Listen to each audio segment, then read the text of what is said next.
Hello everyone! Welcome po sa ating channel, Chika Mom Vlog. Sa mga hindi pa po nakakilala sa akin, of course, ako si Ma'am Shitin, ang inyong kanegosyo idea and of course, ang inyong tendera ng Davao City. So ngayon mga kasari, welcome po sa ating kusina. So nandito tayo sa aking kusina mga kasari kasi mayroon akong i-share sa inyo na pandagdag negosyo sa inyong tindahan. So ito ay nakakatulong talaga kasi malaki ang kita dito mga kasari.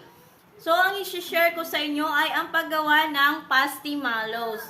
So, ayan mga kasari, i-share ko na sa inyo ang paggawa ng pasty mallows. So, ayan mga kasari, ang ating ingredients, ang main ingredients natin is itong mallows, kasi ito yung pang-coat, ito yung i-coat natin. Yan na lang. And then, meron tayong birch tree. Ayan. So, birch tree, depende po sa inyo mga kasari kung anong preferred ninyo na gatas ang gagawin. So, kung Bear Brand naman, mas maganda. Ito naman is ito kasi ang hindi na sold out sa aking tindahan kaya ginamit ko na siya ngayon sa aking paggawa ng pasty mallows. So ayan mga kasari, meron na tayong mallows, powdered milk, meron tayong condensed milk. So ayan mga kasari, mas better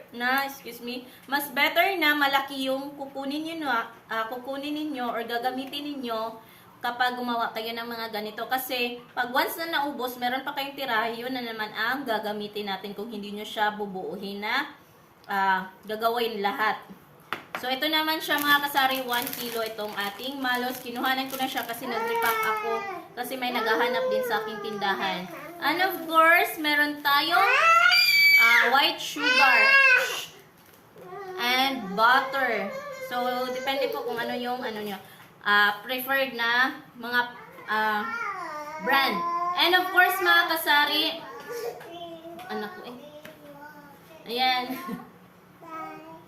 Gusto nyo na siya magsabay permente ba? So, yan siya mga kasari, ang ating ingredients. So, kailangan din natin ng gloves para sa ating pag-mold mamaya. So, yan. Meron tayong sa milk natin, sa powdered milk natin. Since tatlo lang yung pinuha ko na twin pack, nasa 96 grams lang siya. And then, after nyan mga kasari, dito ko siya ilalagay sa aking plastic. Makapal to siya na plastic. Ito siya na plastic mga kasari. Sabaku ang brand niya. And then, pwede din siya, mag-additional kayo ng toothpick para i-ano niya na siya. Para hindi siya ganun kasi sugar kasi siya mga kasari, diba? Yung pang-coat niya. Ayan, bet talaga ito niyang mallows. So, ganito na size yung mallows na kinukuha ko. May maliit nito mga kasari at ano siya, flower ang design. So, ito lang yung kinuha ko kasi maganda siya tingnan sa ano natin, product. Asa? Lami? Bago yun na. Lami? Wow! Ikaw, nood ka TV. May gagawin lang si mama, ha? So, ayan mga kasari, mag-start na tayo sa ating, pasensya nyo na kung ganito ako hindi siya professionally, ang sa pag-ano ko ng video, kasi may anak kasi ako, sa mukhang yun kayo na sila, and of course, ayan, wala akong videographer.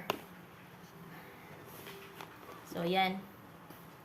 Hoping na makita nyo mga kasari. So, ayan. So, ilalagay lang natin itong mga gatas. Itong gatas, unahin natin.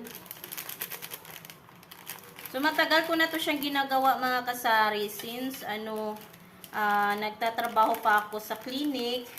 So, ginagawa ko din siyang sideline. So, may nag-order naman. So, gumagawa ko ng mga banana chips. Ito, pasty mallows. Gumagawa din ako ng bukayo. Tapos yung pulburon, sobrang laki nakita ko doon sa pulburon. I-share ko na naman sa inyo kung ano yung ginagawa kong pulburon. So, alam ko marami na dito sa YouTube na nag-share na mga ganun. Pero gusto ko pa rin i-share yung mga, yung recipe ko talaga.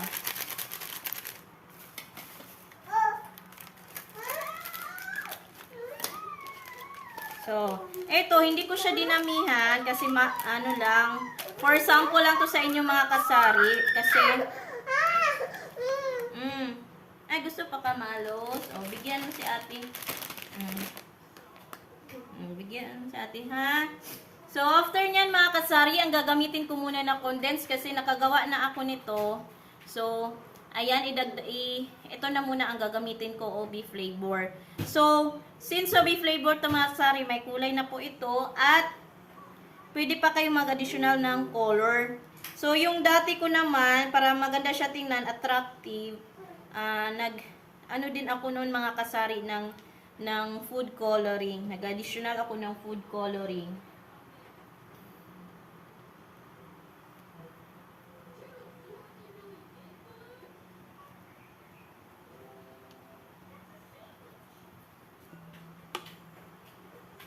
Wait lang, kukuha lang ako ng kutsara. Give na ito kay ate. Maubos yung malos natin, oh. Enough na, ha?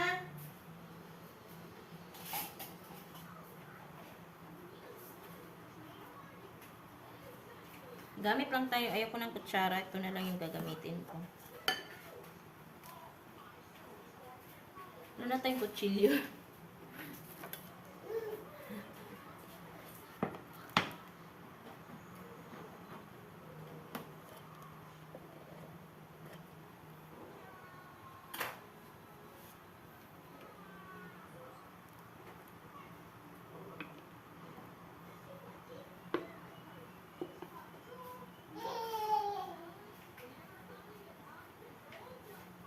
Gusto ko kasi ubusin muna to. So, ito na muna ang gagawin natin. Itong OB flavor.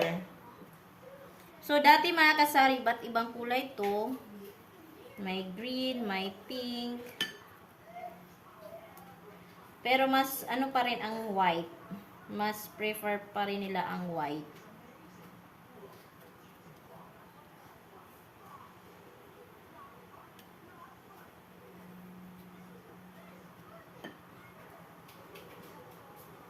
Yan, mix ka lang ng mix. Hanggang sa ma-achieve mo yung consistent na gusto mo.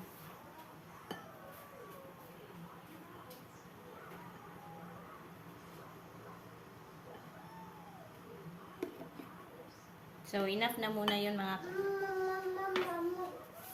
so, gloves lang tayo.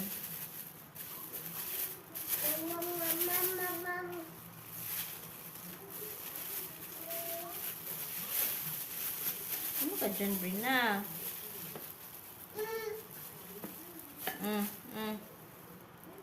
Pasok mo dyan yung kamay mo.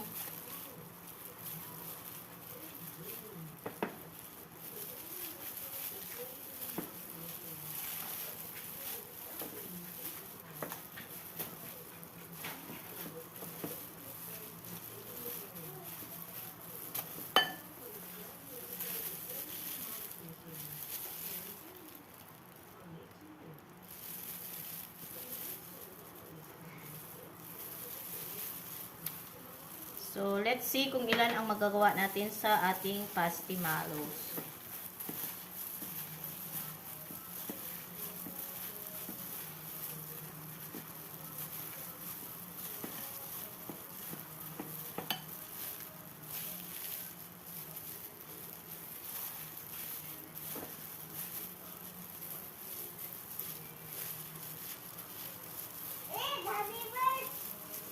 Ako naman mga kasari, nilalagyan ko talaga siya ng butter.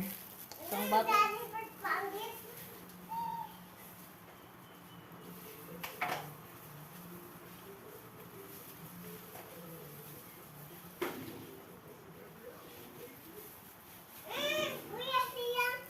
So, kahit ganito lang kadami.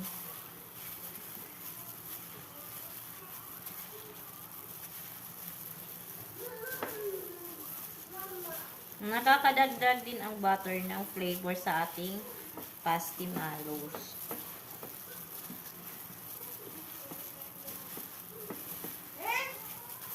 Yan, mold ka lang ng mold.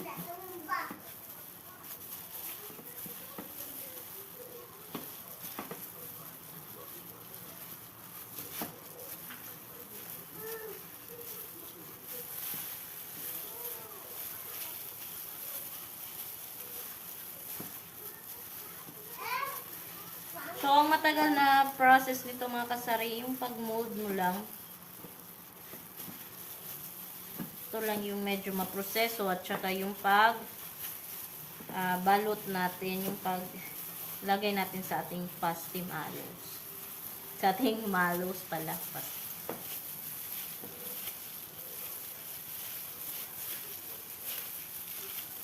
Sa akin, enough na tong condense na nalagay ko.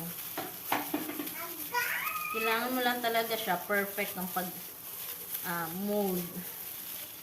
Yung pag-mold mo dito.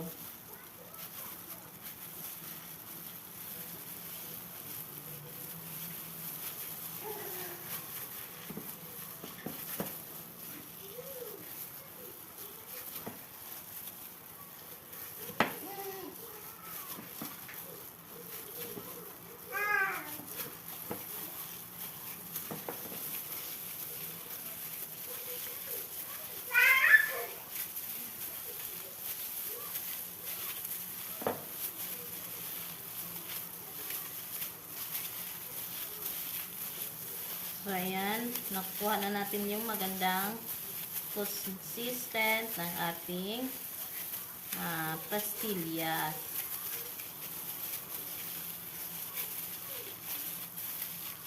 So, ayan. Ano na siya.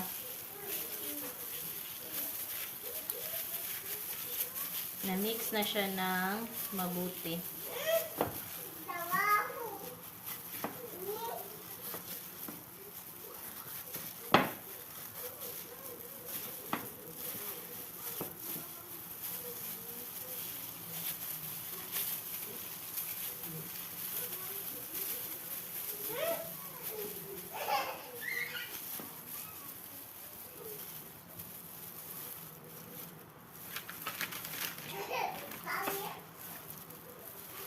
Then, maglalagay tayo ng sugar.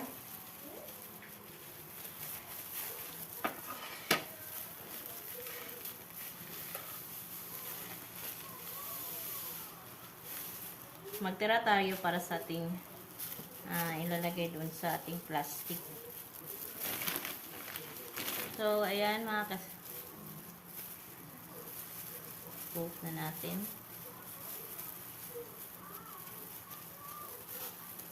Ayan, magdadagdag ka lang.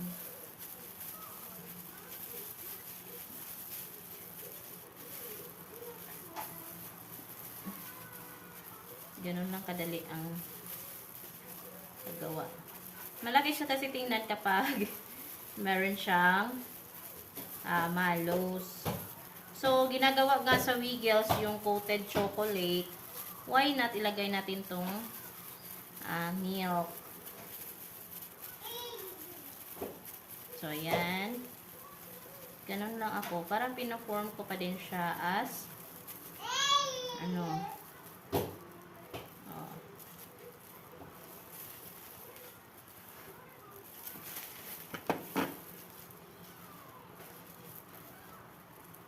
ganyan lang siya. Papatay ulit. So, ubusin lang natin to.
Wait.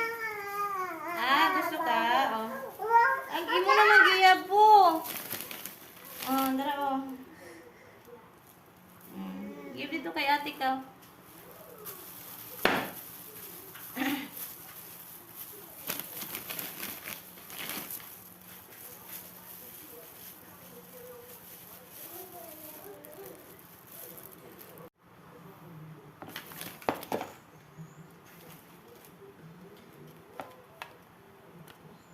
So, ayan mga kasari, tapos na tayong maggawa ng ating